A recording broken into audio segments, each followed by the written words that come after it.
जय मसीह की एंड गुड मॉर्निंग। आज सुबह प्रभु का वचन हमारे लिए दूसरा राजाओं का किताब अध्याय 2 आयत 23 और 24। Second Kings chapter 2 verse 23 and 24 आपके सामने पढ़ना चाहती हूँ। वहां से वो बेतेल को चला और मार्ग की चढ़ाई में चल रहा था कि नगर से छोटे लड़के निकलकर उसका ठट्टा कर कर कहने लगे, हे चंदुए चढ़ जा, हे चंदुए चढ़ जा। तब उसने पीछे की ओर फिरकर उन पर दृष्टि की और यहोवा के नाम से उनको श्राप दिया। तब जंगल में से 2 रीछनियां निकलकर उनमें से 42 लड़के फाड़ डाले। ये 2 आयत में हम लोग एलीशा के बारे में पढ़ रहे हैं। एलीशा एलिया का सेवक था या दास था। बाइबल में पुराने नियम में हम 2 लोगों के बारे में पढ़ सकते हैं जिन्होंने मृत्यु को नहीं देखा, लेकिन परमेश्वर ने उनको स्वर्ग की ओर उठा लिया। और उनमें से एक है हानोक और दूसरा है एलिया। अब यहाँ पर हम पढ़ सकते हैं कि एलिया को परमेश्वर ने स्वर्ग की ओर उठा लिया। अब एलिया का दास एलीशा रह गया। दूसरा अध्याय 19वीं आयत के हेडिंग में हम पढ़ सकते हैं कि एलीशा ने 2 आश्चर्य कर्म ऑलरेडी कर चुका था। और उसके बाद यहाँ पर एलीशा बेतेल को चल रहा था और मार्ग में चढ़ाई था। और जैसे ही एलीशा वहां पर चल रहा है, उस समय पर कुछ छोटे लड़के निकलकर उसका ठट्टा करने लगे। यहाँ पर हिंदी अनुवाद में लिखा है छोटे लड़के, लेकिन इंग्लिश अनुवाद में लिखा है कि जवान लड़के एलीशा का मजाक उड़ाने लगे। किस विषय में मजाक उड़ाने लगे? 23वीं आयत का लास्ट लाइन में लिखा है, हे चंदुए चढ़ जा, हे चंदुए चढ़ जा। यहाँ पर हम समझ सकते हैं कि यहाँ पर एलीशा के सिर पर बाल नहीं था, वो गंजा था। इस बात को देखकर लड़के एलीशा का मजाक उड़ा रहे हैं। तब एलीशा ने क्या किया? एलीशा ने पीछे मुड़कर उन लड़कों पर दृष्टि की, यहोवा के नाम से उनको श्राप दिया। और उस समय पर जंगल में से 2 भालू निकलकर जितने जवान लड़के थे उनमें से 42 लड़कों को फाड़ डाला। मेरे प्रियो, इस घटना से हम क्या सीख सकते हैं? हम ये सोच रहे होंगे कि ऐसा क्यों हुआ, ये तो छोटे लड़के थे। लेकिन मेरे प्रियो, इस घटना की गंभीरता को हमें समझना चाहिए। सबसे पहले हमें यहाँ पर देखना है कि ये लड़के एक गैंग बनाकर एलीशा के खिलाफ आ रहे थे। एलीशा अकेला है और ये लड़के सब मिले जुले हुए हैं। अब ये लड़के एलीशा से क्या कह रहे हैं? हे चंदुए चढ़ जा, हे चंदुए चढ़ जा।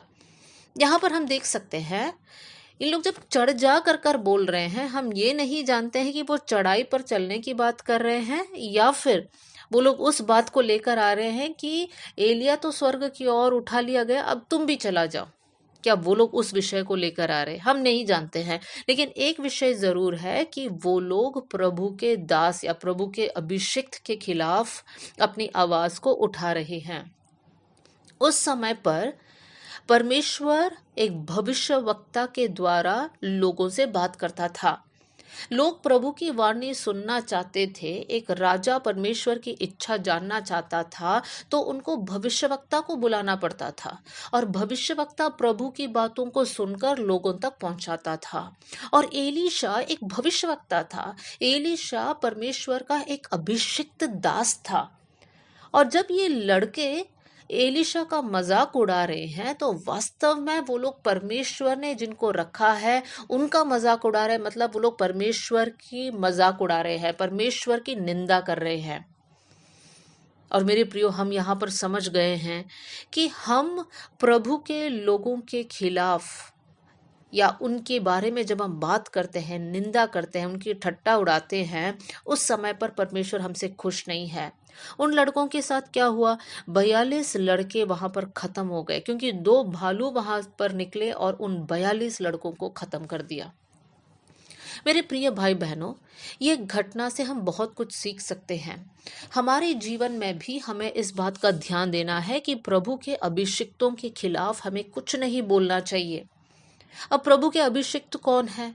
नए नियम के अनुसार हम सब प्रभु के अभिषिक्त लोग हैं। परमेश्वर ने अपना अभिषेक हम पर उंडेला है। इसका मतलब है प्रभु के सेवा करने वाले लोग हो या हम लोग आपसी भाई बहन हो, हमें किसी का भी मजाक नहीं उड़ाना चाहिए। हम जब दूसरों को देखते हैं उनके जीवन में कमी है, शारीरिक रूप में हम लोग कुछ बातों को देखते हैं, हो सकता है उनका साइज हो, उनका कलर हो, या उनका बोलने का तरीका हो, या उनका कोई भी स्टाइल हो, हमको थोड़ा सा ऑकवर्ड लगता होगा और हम उन बातों को डिस्कस कर कर उनकी मजाक उड़ाते होंगे। लेकिन मेरे प्रियो, हमें ये समझना है कि सब प्रभु के अभिषिक्त लोग हैं, हमें किसी की मजाक नहीं उड़ाना चाहिए, क्योंकि परमेश्वर ने जिनको रखा है हम उनके खिलाफ बात कर रहे हैं। विशेष कर हमें ध्यान देना है कि प्रभु ने जिन दास दासियों को आपके ऊपर नियुक्त करके रखा है, जिन पास्टर्स के अधीन होकर आप रहते हैं, उनका मजाक, उनकी निंदा नहीं करना चाहिए।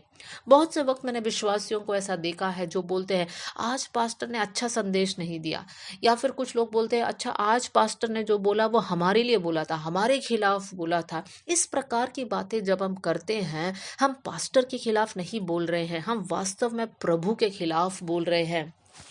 भजन संहिता से एक आयत आपके सामने रखना चाहती हूँ।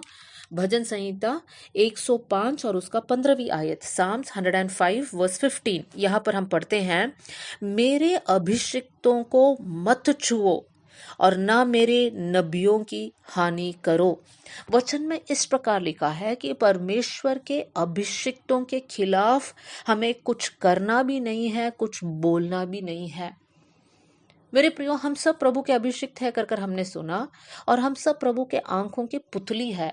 जब हम एक दूसरे की गलती को निकालते हैं, एक दूसरे पर कीचड़ उछालते हैं, वास्तव में हम परमेश्वर की आंख की पुतली को नुकसान पहुंचा रहे हैं, और परमेश्वर उसका दंड हमारे जीवन पर देगा। तो आज हम लोग ये डिसाइड करें कि हम एक दूसरे की मजाक, एक दूसरे की निंदा नहीं करेंगे, एक दूसरे को गिराकर हम बात नहीं करेंगे, लेकिन हमारे जीवन में इस बात का हम ध्यान देंगे कि प्रभु के अभिषिक्तों के खिलाफ हम एक भी शब्द नहीं बोलेंगे। आइए हम लोग प्रार्थना करें।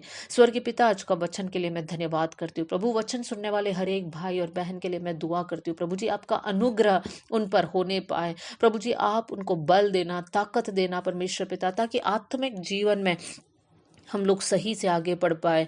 प्रभु, हम किसी के खिलाफ कुछ भी बोलने वाले ना बने, किसी की निंदा करने वाले ना बने प्रभु जी।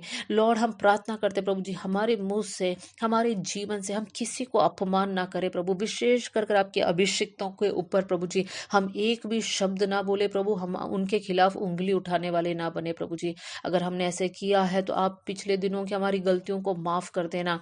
आगे हम आपके सामने पवित्र रहना चाहते हैं, आपका अनुग्रह से हमें भर दीजिए। प्रार्थना सुनने के लिए धन्यवाद, यीशु के नाम से हम मांगते हैं, amen. God bless you all. जय मसीह की।